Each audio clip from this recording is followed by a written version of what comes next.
India education before the British and after the British. The British Raj conducted comprehensive surveys across India in 1800s to assess indigenous education system, covering major presidencies, provinces, princely states. The surveys encompassed Madras Presidency, Bengal Presidency, Bombay Presidency, Punjab, Northwestern Provinces, Central Provinces, Rajputana, Hyderabad, Mysore, Travancore, and many other princely states and regions.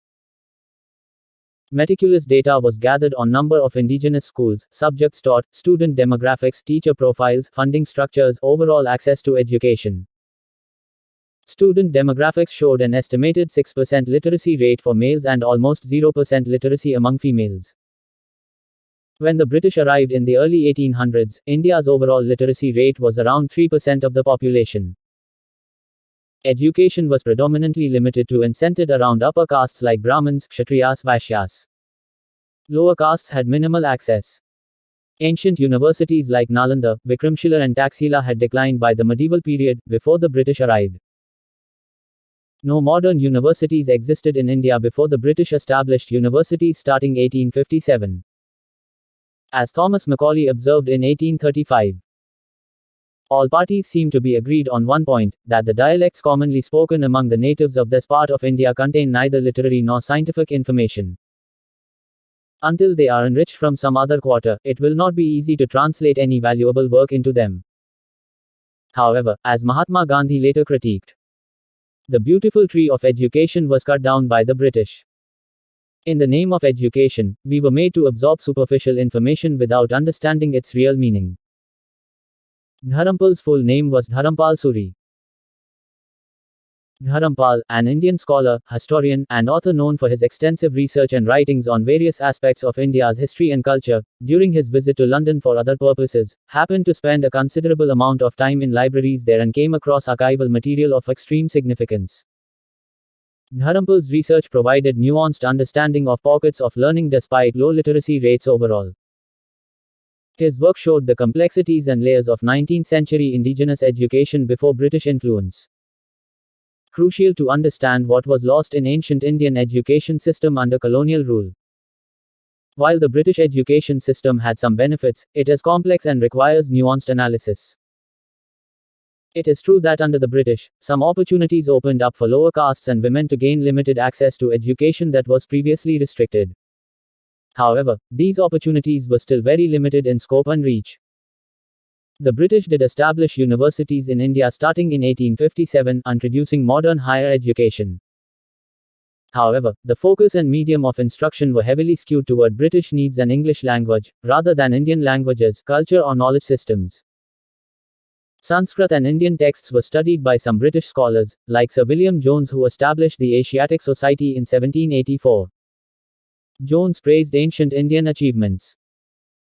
However, British policies like Macaulay's 1835 Minute promoted the teaching of Western sciences and literature over indigenous systems. While Indian languages were taught to an extent for administrative needs, the emphasis by and large remained on English education. Mahatma Gandhi and others criticized the lack of grounding in India's own languages and culture in the British education system. So while some opportunities opened up, the British education system served colonial interests more than resuscitating India's indigenous systems. Recent scholarship by Indian historians like Dharampal have highlighted the flaws and agendas inherent in British surveys and policies on Indian education. There were benefits, but also significant losses and biases. We need nuanced analysis, resisting the temptation to overstate benefits or losses from this complex colonial encounter. The truth involves nuance, not binaries. In summary, while some opportunities opened up, the intrinsic value of India's indigenous education systems declined under British colonial rule. The benefits came wrapped in agendas of control and dominance. Nuance is required in assessing this contested history. Certainly, the British presence in India had a mixed impact, but there were some benefits to education and other areas. 1. Introduction of modern education. The British established a modern education system in India, introducing concepts like science, technology, and English literature. 2. Access to Western knowledge. Indians gained access to Western knowledge and ideas, fostering intellectual development. 3. Economic opportunities. Education opened up economic opportunities for Indians, leading to the emergence of a new middle class. 4. Spread of English language. The English language became widely adopted, facilitating communication and trade on a global scale. 5. Legal and administrative skills. Education helped Indians acquire skills in law, administration, and governance, which were useful for self-rule later on. 6. Social reform movements. Education played a role in the emergence of social reform movements that challenged traditional practices like sati and caste discrimination. 7. Infrastructure development. British rule led to the development of infrastructure like railways, which improved transportation and connectivity. 8. Cultural exchange. British education introduced Indians to Western literature, art, and culture, leading to a rich cultural exchange. 9.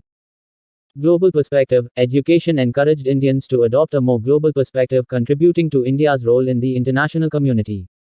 10. Scientific advancements. Indian scholars educated in British institutions made significant contributions to fields like mathematics and science. 11.